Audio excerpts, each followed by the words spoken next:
guys? We're back with another podcast. As you can see, a lot to talk about with us. Welcome back to the Renegade Blitz. I'm Polk with Chris Ward and Brandon Walker. Some deals coming around with the Steelers, of course. We seem to get the plans with the Steelers, at least a lot of what I agreed on or what I thought was going to be the running list of what the Steelers are looking for the most in this draft. That's offensive tackle, defensive tackle, and defensive back, specifically corner. That has been one thing they talked about. Of course, now they have an offensive assistant with behind Matt Canada, and the biggest worry in everybody's minds is this is going to be the guy who becomes the new offensive coordinator if it doesn't go well for the Steelers this season. But what do you guys? What's the burning topic on your mind, Chris? Oh, well, yeah, that was big news today with Glenn Thomas becoming the assistant offensive coach. He was with at Baylor and Temple with Matt Rule before, so like he's an understudy of him, and he also was the quarterbacks coach with Atlanta when Matt Ryan was there. And I know I tweeted that today, and people were like, "Oh, like Matt Ryan," but he's washed now. But at one time, 10 years ago, he was one of the better quarterbacks in the league. So I think this move, they brought him in to help Matt Canada as far as like the passing game, because we talked on this podcast before how Matt Canada is more like he's more like known for his run game and like his like jet sweeps and like those type of gadgets. But as far as the passing game, everybody that knows a lot more about X's and O's than me say that his passing game is not very complex. It's just kind of like simple routes, nothing really to it. So it'll be interesting to see if the new assistant offensive coach could help develop Kenny Pickett and the passing game overall for the Steelers. Brandon, what about you? Glenn Thomas, he was both at college. He was in Atlanta. He probably was there. He was there when he was at the. Hold on. He wasn't there quite. He was there like before he became an MVP. And the passing game concepts it's going to be interesting because the Steelers need it bad. It's like it has to be a change in what their offensive philosophy is, and I hope this guy will do that. But the main thing is like the word on the street is Matt Canada does not get along with his assistant coaches. Yeah, I mean, he had a track record. Like, what is that new? Someone said on the Fan or something. Yeah, I mean, it's been out there before that he's difficult to work with. The whole LSU situation where Coach O got rid of him rather quickly down there. Even at Maryland, I think there were some, some issues, or he didn't get the head coach job. And then he was out of football for a year. Then the Steelers brought him. But that doesn't really surprise me. I mean, coaches any level really, like the egos don't always mesh well together. I'm going to switch it up and talk about the new additions to the Steelers. Keanu Neal, that's effectively the replacement for Terrell Edmunds with it, and of course, I think anyone thinks about that Tampa Bay defense a few years ago, you're excited about that. But also, I want to talk about Brendan Fehoko. I hope that's the way his name is pronounced. And everyone was always talking about, especially with Andy Weidel and how much the offensive line for the Eagles improved and really was a big part of that Super Bowl run, but also the defensive line depth of this team. It's clear that the trenches are going to be a big talk with this team coming up in the future. So it makes you think about what really went well with Philadelphia in their Super Bowl winning season and their last appearances, which they were constantly going with defensive line concepts in terms of everyone's going out there on defense. They're 9 and 10 defensive linemen deep, which is interesting with a 3-4 because when you think of that, you think of the plugs. You think of the days of Brett Kiesel, Aaron Smith, and Casey Hampton, where basically those guys were out there the entire time. And yes, the Steelers' defensive line over the last few years, when you think back to um, Dan McCullers, Tuitt, Hayward, Hargrave, they were maneuvering pieces on that defensive line, but it was still largely almost the same three guys out there most of the time with it. So it's going to be interesting to see how this team decides to do that same concept that's normally for a 4-3 defense, especially with how the Eagles do it, and how they're going to put that in with 3-4. Because when you look at Cam Hayward, Ogunjobi, even Wormley, these are guys that are mainly in their 30s, you know? So if they're trying to put a new era on that defensive line for the Steelers, or at least a new idea of thinking that's largely, at least for us, maybe we haven't noticed it because with the 3-4, there's so many ways you could do things out there. But I remember defensive linemen for the Steelers being 4-down linemen. So that's an interesting kind of concept if that's what this team is going for now. Yeah, you're right. They definitely need to get younger on the defensive line, and just looking at their pre-draft visits and everything, deleting a lot, defensive line, cornerback, offensive tackle. I think really like in some order, I think that's going to be the first 3 picks in the drafts. Do you guys feel the same way? Oh, definitely. I'm just trying to see who this Fehoko guy is, where he came from, and all that stuff. He's 26 years old. He is in his 3rd year in the league. He was a part of LSU's championship Exactly. season. I was going ready to say that. He's mostly a run stuffer. No sacks, no forced fumble. 36 total tackles for his career. 6'2", 300. So I guess he's just a deaf guy, and you talk about Keanu Neal. I wonder if he's damaged good because he did tear his ACL a couple of times in Atlanta. Yeah, he was really good his first 2 years. He was good his first couple of years. He did his thing when they was in that Super Bowl run, and they made that run when he was a rookie. But I'm just wondering if the Steelers are really, what are they? I understand what they're trying to do, but they're just getting guys that are just guys. Yeah, I've heard people say that too. The same thing with the inside. It's not. I'm not impressed. Well, the inside linebackers. Any of these free safeties, don't be surprised. I'm like, okay, but the thing is this: the most important acquisition is probably Thomas out of everybody in the all season, because you got to have concept to help Kenny Pickett grow. Because let's just put it in brass tacks as what the Steelers are going to be, if they're going to progress, or they're going to have just another 9-8 year. Because this just feels like another 9-8 team. They're just switching bodies, and I guess you don't have as many of headaches on the roster. But talent-wise, it seems like they're just the same. Want to amend a little bit of what I said. Neal was more a part of the Falcons team that ended up with the all too famous 28-3.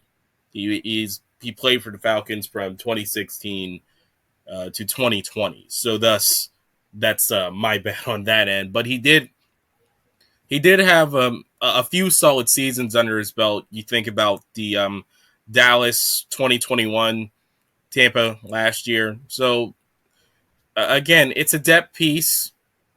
27 years old. Yeah. I mean, the question is with the Steelers, of course, is what they're going to do with that. Everybody talks about the safety from Alabama. Of course, Joey Porter Jr. as well. I mean, they managed to fix some things in there. They just added bodies. It looks like. I mean, it's a late free agency acquisition, so there's not a lot you could do in that situation. I don't think any of these guys we have thoughts of, potentially being day one starters for the Steelers. Yeah. Oh, Well, Pro Football Focus named the Steelers inside linebackers the worst in the league. They got Cole Holcomb and Landon Roberts, who, like you guys mentioned, just filling bodies in there. I mean, I think it is an upgrade. I mean, Devin Bush, Miles Jack, and Robert Spillane. I mean, all three really weren't impressive last year. So I mean, but do you guys agree with that? Do you think it's an upgrade by how much, or what do you think about that? I mean, Jack was a solid piece who just got hurt. That was all it was with him. I still feel that he could have been something for this team potentially, especially if it seemed like they were going to go more outside linebacker with anything else than inside linebacker in the draft. But who knows what they were going to do. And they freed up some cap, space. That might have been more to with Miles Jack. But the inside linebackers, they created no turnovers last year. So they really didn't have much. They couldn't really get worse than what they were. So I don't know, Brandon. You said you like Cole Holcomb from what you saw from him in Washington.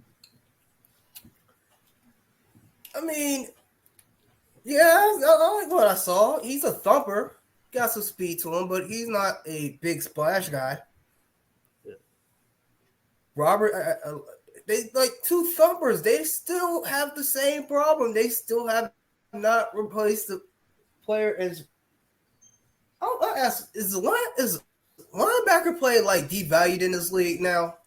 Everybody says running backs are devalued, but do you think? I think that like outside edge rusher outside linebacker is really the only thing that matters with it. I mean, take a look at corner and stuff like that, but I think the best example of how much a linebacker has been devalued is ironically the Philadelphia Eagles, as we mentioned earlier.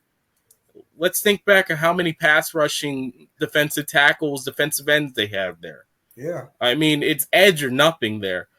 Effectively, a middle linebacker is brought on to be, as I always said, the cop, the guy that patrols the middle, that, basically, it's basically, for lack of a better term, it's more like teams are running cover 3 than anything else. And you got defensive too, line. So. Yeah. So it's basically like. Yeah.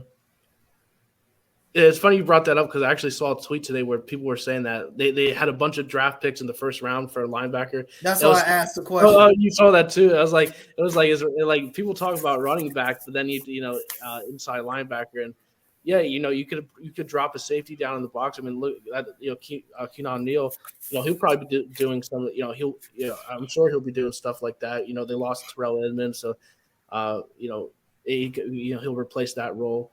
And he got 2 years, $4.5 million. That was his deal. And Edmunds, I think he only got 1 year, $2.85 million from the Eagles. He didn't get a lot, and the Steelers made an offer to him. But it seems like Edmunds just he wanted to change of scenery. It appears. Let's think back to one thing with linebackers. I mean, I was always of the mindset, at least with some thoughts, it was just like some inklings. Was Devin Bush more a safety than anything else? You said you said that in some conversations. I don't know because I don't know what to say that, but he's 5'11". He probably would have been worse at that. Yeah, you got a point. You see, move on. Let's move on. But yeah, let's move on. But also, I think back to Arizona with the money backer Deion Buchanan, Mark Barron, who had a cup of coffee as a Steeler. I feel that because of the spread out offensive nature with it, linebackers are asked more than ever to be pass defenders than anything else. Everyone got on the Steelers about having linebackers that that effectively are covering slot wide receivers, but that's what the league commanded. The league, you needed a linebacker that could do it all. That's why Shazier was so coveted in the time that he was around here. You could put him on a wideout occasionally, and he could do his business. And of course, whenever you had the umpteen tight end situations with it, tight ends became such a bigger gashing point against the Steelers. You think back to how many times Rob Gronkowski was out there murdering whoever was a strong safety before Terrell Edmunds. I'll never Sean forget Davis. him. I'll never forget him laughing at Sean Davis after a jump ball. I'm sitting there in a bar in Pittsburgh, and I'm just like, man, I would never want to be in that situation, getting emasculated like that ever. But there's just so much more that you can come to. And Brandon, mute your mic, please. I had to mute it, man. Sorry. Fill it up with some water. Have you guys been looking at some of the prospects that have been coming in for pre-draft visits, or who do you like? I know I saw the Steelers. They had a private dinner with Ringo, the cornerback from Georgia. It seems like they're really heavily interested in him. A bunch of offensive tackles. They've kind of been like interior still. Like they might want a center. I think. I don't know when they'll get that though. I mean, they have so many other needs. But who do you guys like that you've seen on the pre-draft visits? I honestly haven't kept track of it. Oh, okay. Yeah. I just figure out. They hosted Joey Porter Jr. yet? Yeah, they did. Yeah, they did. Yeah, March 30th. See, that's like a lot to keep track of. Yeah, it's a lot to keep in there. I mean, they even found a way to work out a quarterback, Clayton Tune from Houston. Mm-hmm. I don't know why, but maybe for a body if they decide they still need a third quarterback. Yeah. Bud Dupree visited last week, and he didn't come away with a contract yet. I mean, I guess he had a physical and everything, but they really need a third outside linebacker right now. That's another thing. That's why I said earlier potentially that it seemed like they were going to go more outside linebacker in the draft again, because I mean, you know what? Let me tell you. If they go first round outside linebacker, and no, they call me crazy. If you find a good one, if he's the best one available, take him. Yeah, I seen one mock draft had that Van Ness from Iowa. I think he's like an edge rush. Yeah, number 32, or their second pick, the first pick in the second round, they might go there if he's there still. Wide receiver, I think there was talks about Addison. People want that connect, but they haven't really showed any interest in him. They didn't go, or they only had they didn't have the main guys there at his USC Pro Day. And they met one USC player, and that's an edge rusher on April 3rd. Yeah, and then Addison didn't come in for pre-draft visit, so people say, "Oh, he was next door for all those years," so they know about, but. It's a year away, and he's got to work with two different Heisman caliber quarterbacks, and I'd like to believe that USC had something advanced. Brennan Marion was a good wide receiver coach at Pitt and all that stuff, no doubt about that. But he's going out there; he's in a different style out there in the Pac-12. I think you'd want to keep an eye on him because I think everyone had some struggles whenever you go out there and transfer, especially when you go from being the main guy to being at times a 2 or 3, and unlike Pitt, in which they were basically force feeding him the ball, he had to be a flow of the offense guy out there at USC. Yeah. What did he learn from that situation? Because that's more aligned to what he would end up being in the pros until he, no doubt, established himself as the guy. But his measurements are not impressive either. Yeah, he's pretty small. He was never the biggest guy. Like And 5'11", 175. he wasn't crazy fast. Numbers weren't that good at the combine. I mean, he had a great year, Kenny Pickett there in 2021 and everything, but I don't know. We'll have to see, how he develops in the NFL. I mean, yeah, I think he's a good player. I don't think that. I mean, the Steelers do need probably another receiver. You have to see Calvin Austin the third. He was out all last year, but probably not till at least pick 80 maybe. I think they might go receiver, but a pick 80th overall. I mean, yeah. Well, they got later round receivers. They were looking at Jonathan Mingo from Ole Miss and Thayer Thomas from North Carolina State. Yeah, Michigan. You can't say like Calvin Austin is going to be the savior at the slot receiver because you never know with a foot injury. It's like some people say it's worse than a knee injury. Yeah. Yeah, it was a Liz Frank, I believe. And I think the next week, I saw they're having a Michigan State receiver come in for a pre-draft visit, Jaden Reed. Yeah. All I know is Josh Downs. I mean, they we could get somebody that could catch the ball, and we could. He's the last questionable one. We need to get that. There's one more. And I think this team will be good. They're definitely gonna get a receiver probably in around the AB side of the draft, 5th, 6th, 7th. Oh yeah. They're gonna they can't help themselves when it comes to a wide receiver. Any late round wide receiver, they gotta say, "Give me him, please," and that's fine because for some reason with this team, more often than not, it works out. It'll work out. Trust me. I think they'll have somebody that we get him. Pickens will be 1.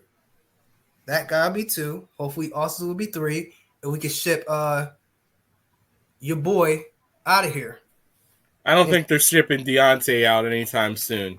You've been saying it for a while. They need another adult in that room. For me to be comfortable with them giving Deontay Johnson the goodbye, they need an adult in that room, and also I need to see Pickens truly take that leap into a guy that the hype's real, and he's shown a lot of it, but he needs to go out there and kick it up to another level. I need him to go from like Super Saiyan 2 right now to Super Saiyan 3 and maybe even Super Saiyan 4, if you know what I'm saying.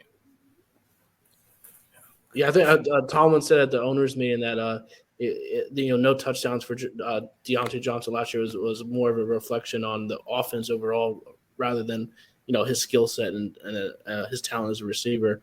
I understand that. I get that too. I mean, they were bringing in a rookie quarterback and had a growing pains early in the year, and they started finally figure things out later in the year, but it was more kind of the run game. They got that going. I mean, like their longest touchdown pass last year was 31 yards to George Pickens in the last game of the year. I was like, that's pretty bad when your 31 yards is your longest.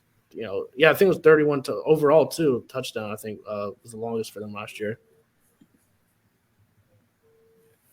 Speaking of which, we were talking about the offense. Let's talk about one of the central figures to that offense, Kenny Pickett. Very nice long article on Steelers.com. Chris, you and me talked about it beforehand. What's the gist of it? Kenny Pickett's working hard in the offseason, which what we always want to hear. Mm-hmm. He's always been a hard worker, but it also talked a little bit about, some background in between the game against the Bills. His grandfather died before his first official NFL start against Buffalo. Yeah. Mm-hmm. Yeah, Buffalo.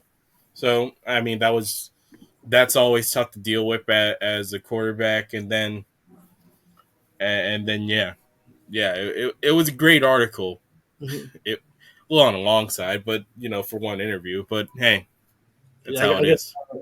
Pickett, he was saying that he got right back to training like shortly after season, only like maybe a week he took, or only a few days, I think, and then he got back because he he didn't know what to do with himself. So Pickett, he's a grinder. He's been working down in South Florida with his personal quarterback coach, and I think right now they're working in his home state in New Jersey right now. And Pickett also said that during the season, like he was the first one in, last one out. Really, he was saying that when he got there it was dark, and when he left it was dark, so he had to like get some vitamin D or something like that because he wasn't seeing sunlight. So you always like to hear that from the QB1 and everything. But it was a good article. I highly recommend reading it on Steelers.com. I'll read it. Yeah, it's a good article. It has a lot of background information. I think it's stuff that you always want to see. All right, well, I have a question. When do you think that the pressure starts getting on to Pickett for him to get better and the Steelers to start winning? This year, I think, always in Pittsburgh, especially, this is year 2, and the fans are there. They wanted Matt Canada out of there beforehand, so there's always high expectations in Pittsburgh. So I think this year 2, he said in that article he wants to make a big leap in year 2. So he's putting the work in and everything. He showed strides late in the year. So I definitely think here in 2023. I think for him, he's got a 6-game buffer before they start saying maybe it's not just Canada that has to go if things were to go bad. I'd say a 4 to 6 game buffer for him before fans start saying, all right, if he's not performing to what he's been saying and taking that leap, in which the fans start to have those questions for him. So I think a good start to the season is definitely going to have to be something with him. I say, yeah, you are absolutely right. I say game 1. Teams aren't waiting no more. You see how they're trying to trade your boy for New England. Yeah, rumors about that already. You're right. It moves fast. It moves fast. Like Zach Wilson, the Jets. I question that pick. Yeah, all based off his pro day throw. Like everybody freaked out about it. Because I never saw it when he was at BYU. I seen him play against Coastal Carolina, and the game got a little chippy, if I remember correctly. Oh yeah, I do remember that. But yeah, moves fast, especially that franchise quarterback. The teams want that franchise quarterback, and Pickett. He checks off all the leadership, work ethic. He has a pretty good arm too. I was watching some of his training, or there was a clip came on Twitter today. He throws a pretty nice deep ball. The ball comes out of his hand pretty nice, like his release and everything. I think it all comes down to getting. Is he good enough? Yeah, getting used to the speed of the NFL, and really like the quarterback. I think is so mental in the NFL, especially making the proper reads and everything. I mean, I think that's a lot of it to it. I'll say this: if they were trusting him in 2-minute situations, and he was doing well, that's always a plus, because that's winning time for a quarterback. That's where you truly make your money. So if he's putting the work in, and if he can continue with what he did in the later part of the season in finding a way to win games, I think that's all you can ask for. And you were talking about the offensive assistant that they hired. I mean, early Matt Ryan, he had some flashes. I think you think back to his first professional pass was a touchdown. Yeah, it was. Yeah. So you want some of those things out of early Matt Ryan, out of Kenny Pickett, because there was a long time in which Matt Ryan was able to not exactly be in that upper echelon, and especially with how the quarterback situation is now revolving in the AFC North. We didn't even talk about the Lamar Jackson situation, even though it doesn't really have much of a bearing to us as people who are vested into the days and nights of the Pittsburgh Steelers. But still, that's something to think of in the future with that. Yeah, that's a big storyline right now. They had their press conference, the Ravens, their pre-draft press conference. Like they didn't even mention him, I think, and they declined to even talk about the whole situation. But I don't know if he were to leave Baltimore, like depending on what kind of trade, if they trade for another quarter, I think regardless, the Ravens they're in pretty deep trouble. I think, especially this coming year. For some reason, like there's been a lot of drama involved with Baltimore lately, with players just like wanting out theirs and stuff, and they had the whole strength and conditioning coach situation. So I don't know. I mean, we're here to talk Steelers podcast, but Ravens, that would affect the AFC North, big time. Well, yeah, let's talk about this. So, if Lamar Jackson was to lead the AFC North, that automatically, unless the Ravens somehow get those high-end quarterbacks in the draft, and I'm talking the Bryce Youngs, and that's most likely not going to happen with that. Richardson's probably the closest to a Zach Wilson, in which people are really in love of his pro day and stuff like that. So if they were somehow able to, if they lose Lamar Jackson and they have some rookie quarterback in there, say a Will Levis or something like that, potentially. I'm not sure how the rankings would be in terms of quarterback in the draft, where they would be able to get a quarterback at where they are. Would this change everything with the Steelers? Would you suddenly go, yeah, this is a team that could be in the playoffs? They're probably not going to win the AFC North.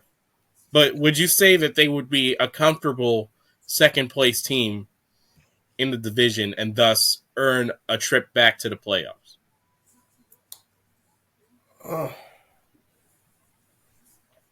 Here's the thing. I think they'll find a way to work it out, but I also think the Steelers might be a little bit better than Baltimore the way I see it right now anyway. So I think they're the second best team in the AFC North. But they're a mile behind Cincinnati right now. Yeah, I think the win total came out last week for like a lot of the betting sites and everything, and they have the Steelers at 8.5. They're over under win total, and that kind of seems right to me. Like right now, like they're like Brand, you said, like they're kind of like they're like sitting on that like 9-8. Like they're not going to be terrible. They're not going to be that. That's how I look at them right now. Like I don't see them as like I see them like as a borderline playoff team.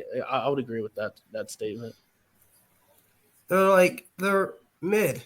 Yeah, our favorite word from the 2022 season. They are. It's a mid team right now, unless there's so much that goes into it. It's who they draft and who takes that leap, especially on the offense with how young they are. What's the leap that Kenny Pickett makes? What's the leap that George Pickens makes? Does Najee is what we've seen at the end of the season with Najee more of what we'll see from him next year, or was it an anomaly because of everything else around him, and then we see that it's more of what we seen whenever he was dealing with that List Frank injury? Pat Freiermuth, is he going to take that next step into being a top 12 tight end in this league? The offensive line, will more of what we've seen from them, at least in the run game, also translate over into protecting Kenny Pickett with some more fervor around it? And then you look at the defense. How is this secondary, and can that high end talent stick around in turn and not get hurt? You need a corner. And Pickens, I think he has potential to really, be an elite receiver. But Matt Canada's his scheme and everything. Kenny Pickett, can they develop? Well, they had a pretty good chemistry last year. I just want to see him, take off even more. Really, that's put up more points and everything.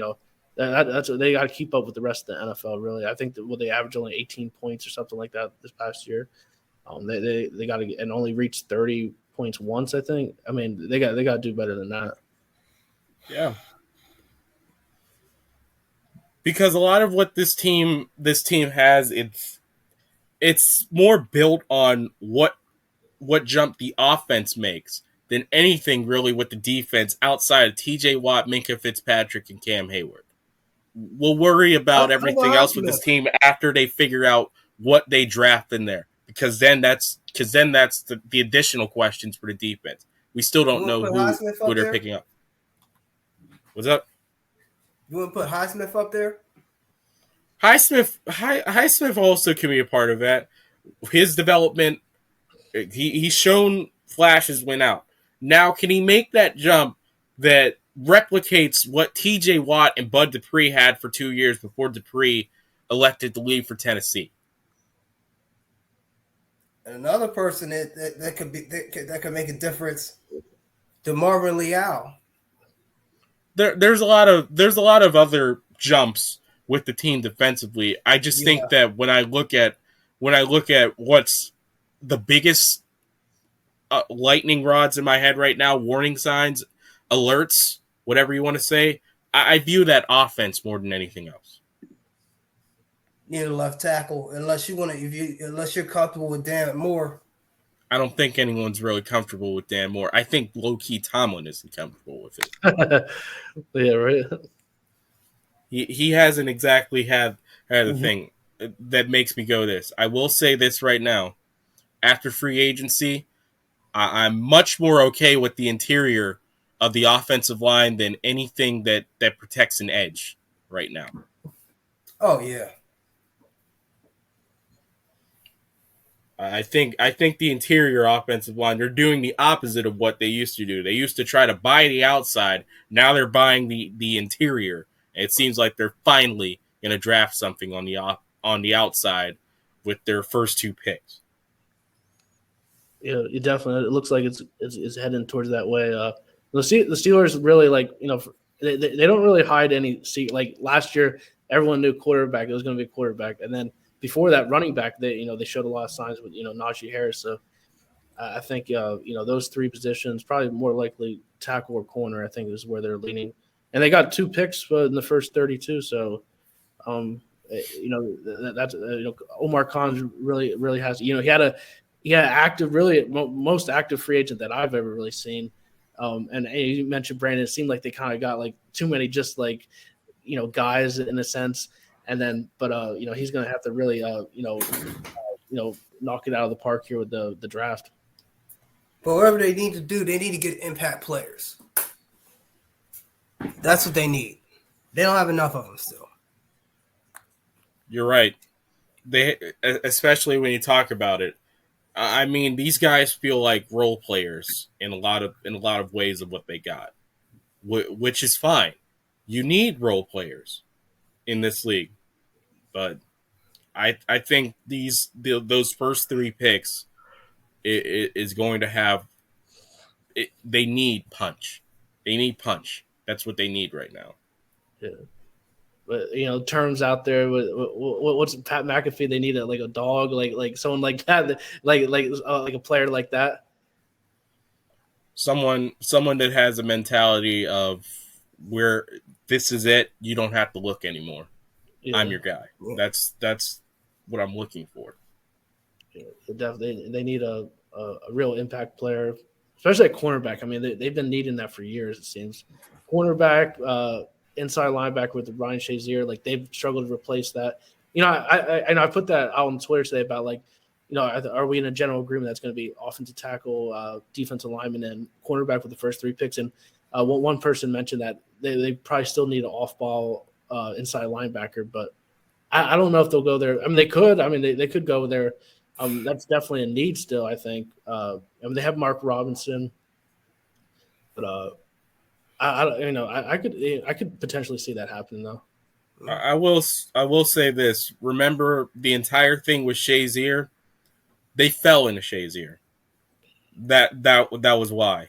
That was when the Steelers were at their best pick available best. So they're gonna have to fall into whoever that is, or it has to be a major need. And It's a pretty big one right now, but I wouldn't say at this moment it's one that makes me go, you need this. Stop playing with me.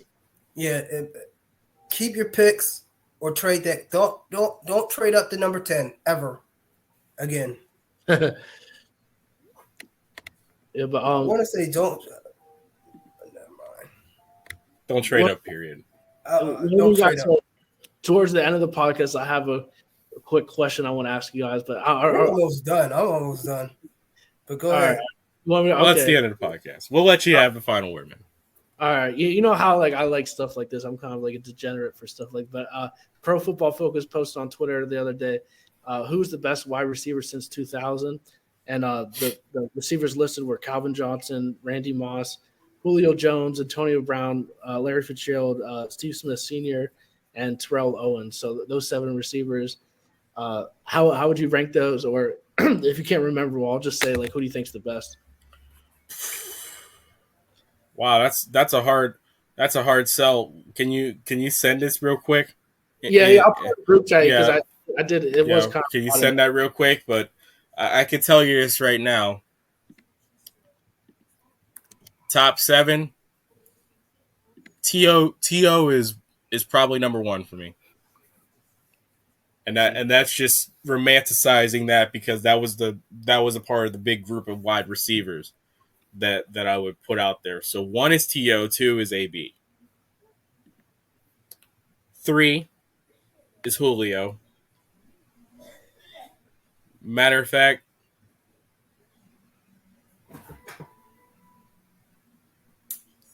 no, switch T.O. and Julio. Let's be honest. They're kind of the same. They're an interchangeable 1 and 3, and I feel like smoking Jim whenever I do this. I swear to God. Who else is left? I'll say Moss. Moss? Dang, he's out there too. I forgot. Yeah, I would probably say Moss number 1. Yeah, Moss number 2. Moss 1. This is tough. I think Steve Smith is a little bit better, more balanced of a receiver than AB. Really? Oh, really? I mean, Steve Smith was good, but Steve Smith. I could tell you this right now. He would be 7 in this list. Yeah, I would agree with that. I would have AB over him. And I love me some Steve Smith. Yeah, AB just didn't do it as long as some of these other guys. That's the only issue. AB had the most devastating. I'll put it to you like this. I think Randy was dominant, but AB was devastating. Yeah. It's similar words, and people would clown me for that, but domination is that you know that there's no chance. And then Calvin Johnson had the same thing where he didn't really do it as long either. But I mean, those early 2000s, I mean, he was unbelievable. Like it's too much of a mix. Early 2010s, I mean, sorry about that. Yeah, early 2010s, he was unbelievable. Larry ain't not to sniff out either. Yeah, he was good. Yeah, one of the best receivers. Larry with this is kind of like the reliable. I'd put him in the middle because I have nowhere to with him. He's clearly up there. But man, sometimes even with Steve Smith, if you could tell me another wide receiver in that time frame, there's a possibility that I'd have to put whoever you place in there. Like for example, no one wants to put Marvin Harrison up there? Oh yeah, there is an option for an other. So yeah, Marvin Harrison, Reggie Wayne. Yeah, like one of the Peyton wide receivers. That's where I would probably kind of wash each other out though. Steve, I'll put it to you like this: for Steve Smith, he had to carry quarterbacks that weren't that probably outside of Cam Newton, and even then you could probably argue with Cam Newton at times. Because think about Steve Smith, he had Jake Delhomme, and early Cam Newton, and Joe Flacco. Who did Antonio Brown have? Ben and Brady. Yeah. Yeah. Julio had Matt Ryan. Really, when you put it like this, that also makes you go with Larry. Because think about what Larry had. Yeah, between Kurt Warner and Carson Palmer, those years weren't pretty. Yeah. Josh McCown, Kevin Kolb, Cobb. whatever.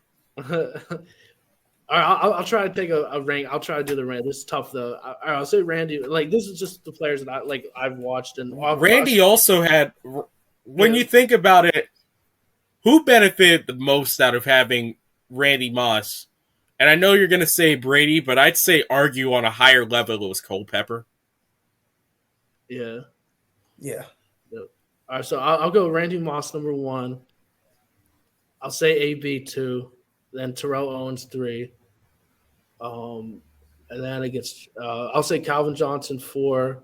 Man, when you really even think about it with Owens, like Julio Jones 5, then Fitzgerald 6, and then Steve Smith Sr. 7. But I don't know, it's so tough. You could go either way with that, though.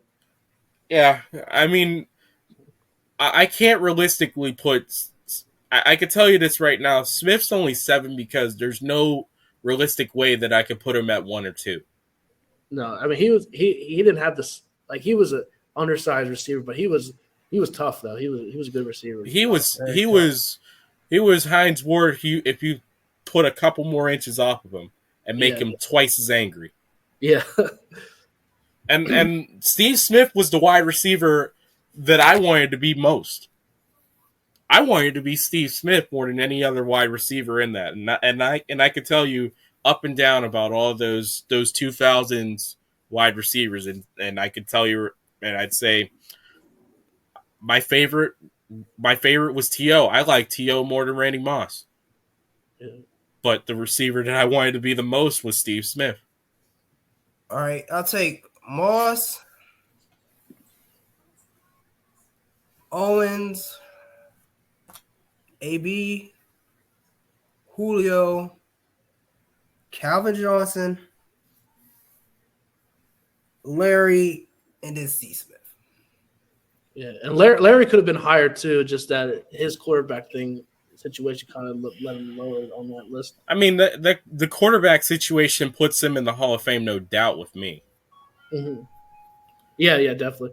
Yeah, he was so reliable. Like, he never dropped passes, like, rarely ever. Great teammate. Rare for a receiver not to be a diva. Larry Fitz, he wasn't that. So yeah, he was a fun player to watch. I can't. So in short, with me, I can't rank them because I think so much because it takes personal favorite wide receivers.